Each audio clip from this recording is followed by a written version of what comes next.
Okay, Oliver. Welcome to the session. Yeah, but, hi, Marina. Nice to see you here, fresh face. That's excellent. No, you're absolutely right. People have whole, not just rooms, but they have whole cellars, in fact, whole buildings full of tapes and film and hard drives, etc. And the funny thing is the rooms and the houses and the buildings aren't even in the same city. It's spread all over the place. So in fact, what you're saying is absolutely right. To kick off and to start creating a digital archive really is quite a big endeavor. I mean, you need the software to do it, which is actually the smallest part of your cost at the end of the day. But you will spend a lot of time, you need a lot of knowledge, and your people really need to engage quite a bit. So people do spend a lot of money. They don't have a choice at some point, because if you're still just analog, you're not really happening anymore today. We always consult all of our customers, especially those who say, look, we need to clean up, we need a digital archive. Think money as well, but not just the money you're spending, but the money you could be making. It's a huge topic. Yeah, that's a very interesting topic. Okay, then to start, and what type of customers typically run in larger archive projects? Well, at the end of the day, pretty much all customers have some form of archive. If you have a post-production, for example, they tend to have smaller archives because usually they don't own the rights to what they are working on. So they might have copies of the stuff they edited, etc., but they don't have any play-out rights, really. Yeah. If you are talking about a production company, your archive gets bigger because they will almost certainly save even the dailies, all the raw material, the edited versions, and of course the final film. If you're talking about a broadcaster, again, they might not hold the rights for the entire time, so they might have a copy of the feature film, but not for publication purposes, only during the period where they license the rights, but they'll produce trailers and promos and lots of metadata, of course. Yeah. So those people also have a digital archive. If you move across and you start thinking national institutions, libraries, for example, universities, wow, the archive starts growing. And it's not just movies, for them it's documentation, it could be photos of art, it could be anything. And to my knowledge at least, the people who really have a lot of content is surprisingly the industry. They swim in oceans of content. Historically it's mostly photo, of course, but they'll have millions of them. Product photos, event photos, site photos, marketing material, sales material. And increasingly, it's getting video, of course. So that bit is rising very quickly. And as especially industrial clients realize how important it is to publish on the web, for example, the more content they produce. So managing all of that and putting it in a decent digital archive, which allows you to actually find what you have, to explore what you have, and then potentially reuse it or get the right message to the right recipient, that's worth a lot of money. So people do need to spend to get there, but then you really need to think about how can I now monetize what I've got. Yeah, okay. So basically we can talk about any vertical and we will find the customers who would need this archive, yeah?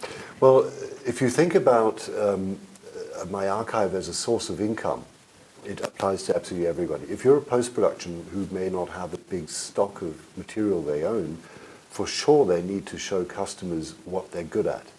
So at least they need to store what they've worked on, which is excellent material, and they need to show it. And to do that, they need to archive it. So for them, the marketing and sales process of, look, please book me because I can do really wonderful effects, etc. You'll need to be able to show your work. Yeah. Okay. Sure. Then let's start with the prices, because it's always interesting to know how much does it usually cost to digitalize your archive, and how long does it take? Depends on what material you have. It's extremely difficult to answer. I mean, we can't really know how much people are spending on, say, scanning old films, because we don't do that. We receive the digital file once it's done. We don't really know how much work people have to put into adding proper metadata, but we can help them make the task easier by saying, give us the film once you've digitized it, or it already exists as a digital copy, and we'll run it through AI and at least give you some metadata, which you may have to complete or augment or check. So there's lots of ways of helping customers actually create those digital environments and digital archives. And of course, our main job is to make sure, once all the stuff comes in, it's structured. And that's hugely important, so I know what I have, what rights I have to it, that I have as complete a set of information per piece as I could possibly have. So all of the descriptions, even the different language descriptions, all of that counts.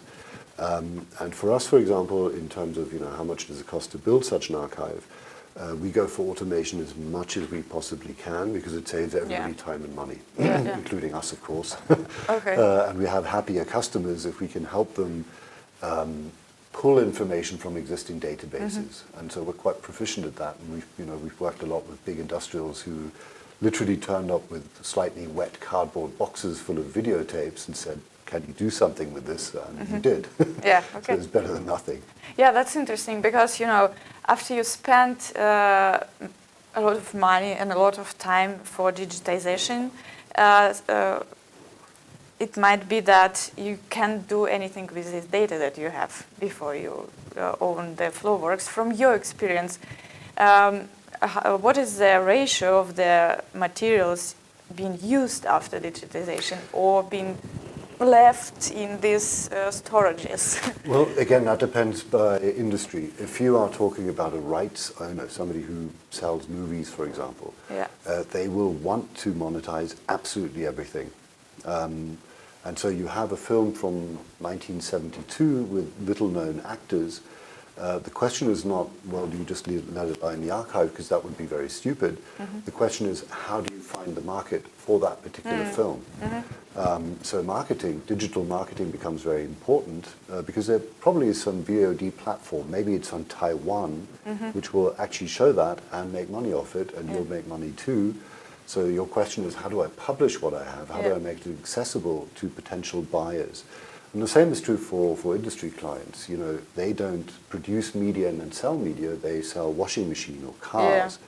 But they spend an awful lot of money and effort creating adverts and social media stuff and corporate films and press material, always talking about their brand, talking about their product, talking about their lifestyles, etc. And you have to get that out. So that's part of your digital treasure, which is a better word than your digital archive. It's a digital treasure. But then how do you get the right piece to the right person who's going to find that relevant? And that's an absolutely crucial thought when you think about monetizing your content. It's not just what you have, but how do you then make that findable and seeable, consumable to your target audience? And at that point, a system like ours really has a lot of strength. Okay, and so then what do you need to do to make money from the archive? What you need to do to make this content findable, searchable, and usable? There's two blocks to that, really. One is what you need to do before you start publishing and monetizing it. You need to make sure that you have everything in one place. And by that, I mean you have a very nice video, but you need some metadata. You may need some additional photo material, stills, thumbnails, etc. You need to have your rights information. So all of that goes into a system. We're actually looking at, this is the flow center and this is the archive part of it. So for example, that particular item is not just a video, because it's a source video, but that exists in 5 languages. Then there's all sorts of metadata attached to that video. So it tells you what you're going to see, who the actors are, or in that case with Porsche, what cars in the picture, when it was taken, etc. So all of that information you need to make sure that you get into the system, because otherwise, if I just show you a video without a title, you're going to think, well, that's a bit weird. You're not going to find it on the internet. So definitely, metadata is important. And lastly, in this, if I were to click on this, I could also see what rights I have to the content. So that's one block that you need to do. And Jutta is kindly just double-clicking on the item to open it. It'll open like magic, I presume. What I then have is, here we go. Now we're opening up the item. You can see some of the metadata. And of course, you can preview that here. That's classical media asset management stuff. And in this media container will also be all the language versions, etc., etc. So let's go to the second step. So I've done all my prep work. I'm ready to publish, and I feel good about it. I'm going to make money. How do I publish? If you were to go to the first tab, that's called News TV by Porsche. That's the first browser tab. For Porsche, for example, we built this website. Now, it's just a website, and it has content in it. And you can see, all these videos show up, and there's metadata, et cetera, et cetera. It has a certain structure. It's just a classical video playout site. And to publish, because this site actually is part of the Flow Center system. So you have your technical part, you have your editorial part, which you looked at first, and then you have your playout parts. One system, just different layers and different GUIs. If you look at the top here, you have a navigation. And for Porsche, this reads Product, Innovation, Motorsport. Just let's go to Motorsport. Let's just click on Motorsport. And we can see what they're currently publishing on the topic of motorsport. Okay. So there's a whole list. If you scroll down, there's a whole list. These are currently published things. So Marina, you're about to buy a Porsche, and you're going to do that because you love motorsport so much. So you saw this clip and you thought, okay, I'm going to go off to the dealer and I'm buying one today. That's the purpose of this site. So the question is, managing this from a media point of view, how do I build the site, and how do I do that in an automated way that doesn't cost additional money? Now, we saw we're in the area of motorsport. Jutta, if you could go back to the third tab, PMDB, that's correct. You can see over here, I don't know if you can see this on the screen, ladies and gentlemen at home, we have a function called distribution in the man. And the first line item, don't click anything, is actually do click on motorsport here. Jutta, thank you. The first item is called News TV front end. So that tells me that I have a website attached to this man, and I can open up the website and I can see the navigation. Yes. In fact, the navigation I can build here, and it will be picked up by the site. Now, Jutta has clicked on Motorsport. We probably have very slow internet. This will take a while to build up, and I will get a list of items that I have in my man. Now decided I'd published. So how did I do that? I basically went somewhere in the archive, found an item, and drag and dropped it into the area of motorsport. And here's my current list. Now, you remember we saw this item? Yeah, we saw that, If we go back to the playout site, you will see that you see the same thumbnail, and obviously that means that the system has automatically published the item. It's here, so it's, there we are. Yeah, I can see it. Same item. Same, And actually what the system is doing, we never sent the item anywhere. We didn't make a copy. We simply told this front end, you're allowed to show this, this piece of media which is in your archive. You can show this, please. And hence we published it to wider, to the world population, basically. Okay. So what's the trick here?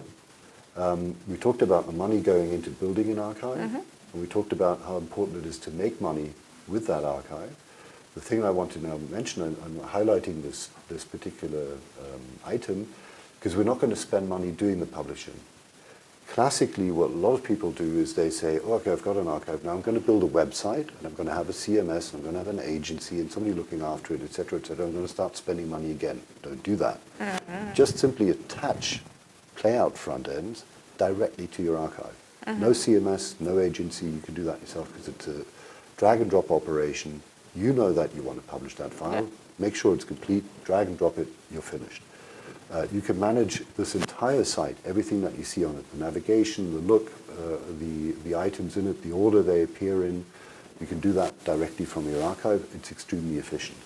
Now, people like Porsche or SAP, etc., they don't have one website, they have dozens, maybe hundreds of websites. So you start seeing how much sense it makes to do the publication because you want to sell your brand, you want to sell your products, but you don't want to spend money doing it. That's a strong suit. Okay, so basically the first stage of making money from your archive is to prepare everything in the archive, prepare metadata, thumbnails, pictures, and all the required information. And the second stage is creating this playout GUI, I would say. It's just a GUI, it's just packaging. That's so, and how does it work for different customers? For example, that's the interesting thing. Post-production. Peter, could you scroll to the top of this page? Because this is an industry This is an industry example. So what we're seeing is a wonderful site by Porsche. Let's look at exactly the same setup. So we said this wonderful GUI is just packaging. There's nothing inside. All these videos come directly from archive. All of this metadata comes directly from the archive. Let's go to different industry. Let's go to rights owners, classic media rights owners. Here we have the example of Global Screen, which is a very big distribution company.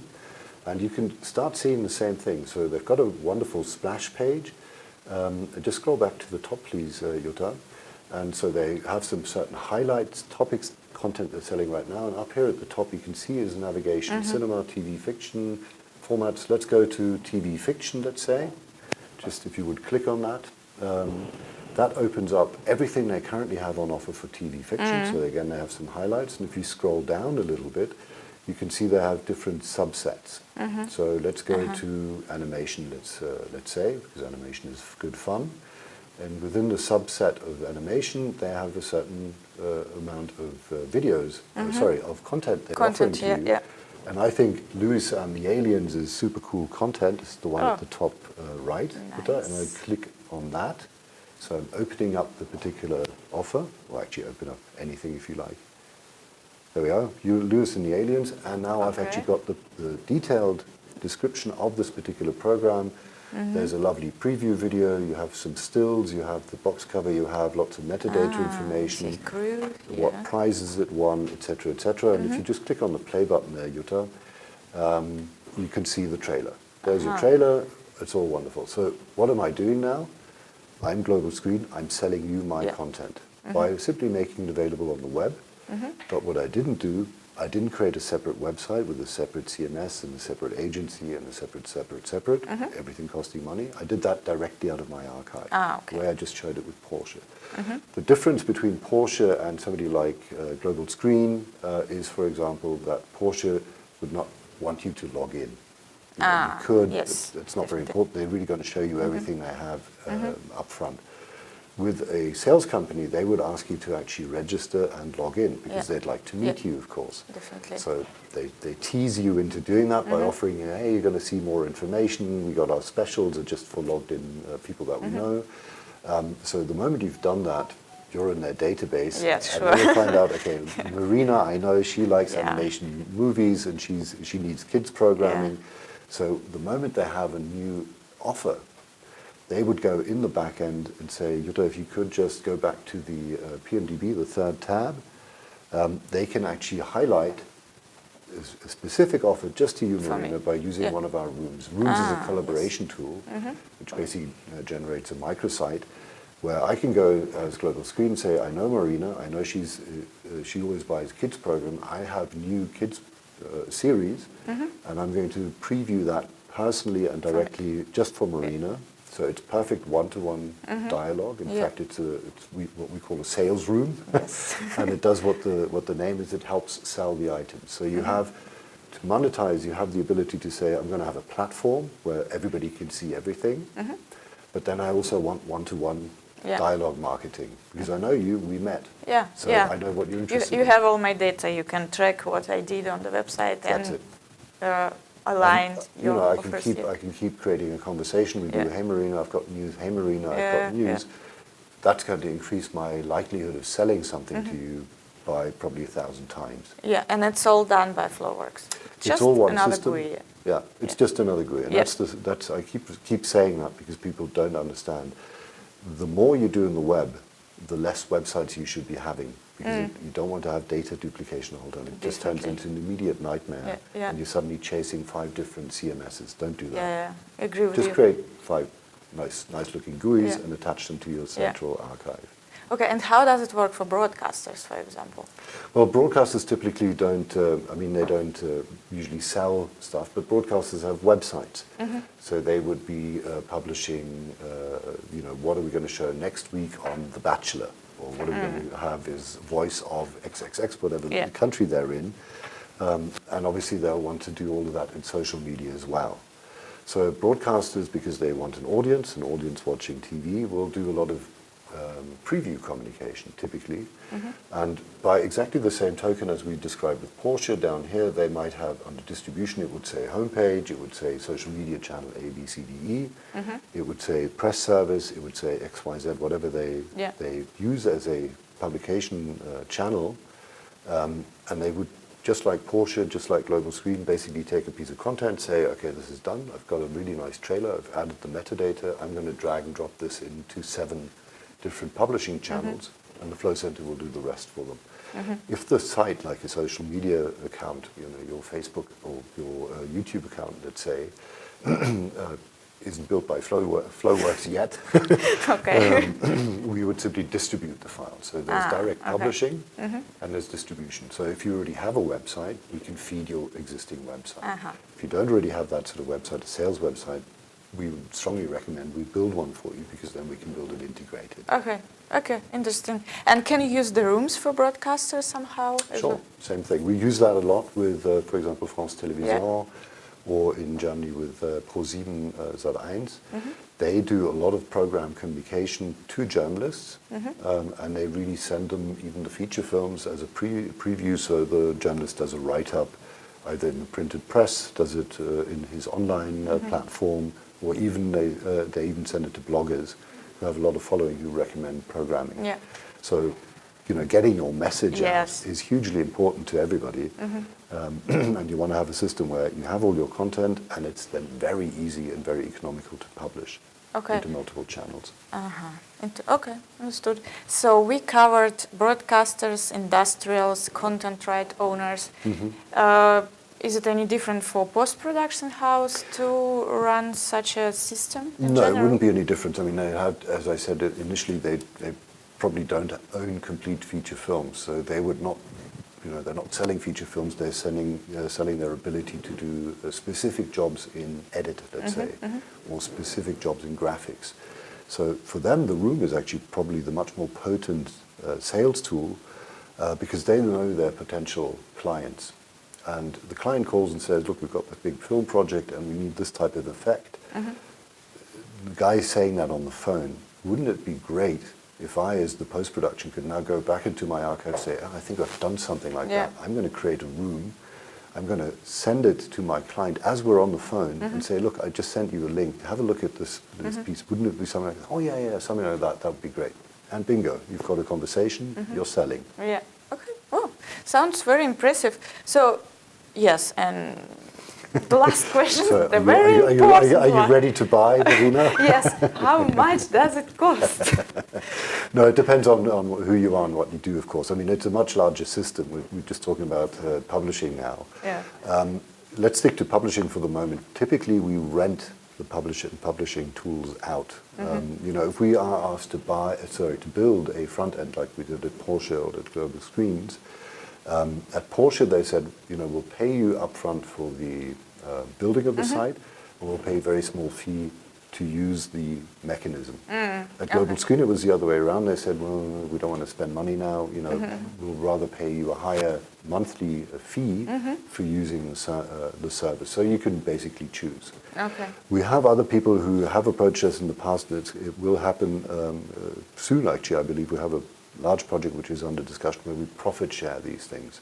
So if somebody has a large stock of interesting material, they are willing to do the preparation for the archive themselves, because they have to do that themselves, but then they know they're not going to make money off the archive unless they show it to somebody. So they approach us and said, can we do a deal, and you'll get percentage XYZ, maybe off VOD income, maybe off advertising income that's in the website, etc., etc. So you can be quite creative. Oh yeah, I can see so many different price models to run. Absolutely. That's very interesting. Thank you very much, Oliver, for such an interesting talk.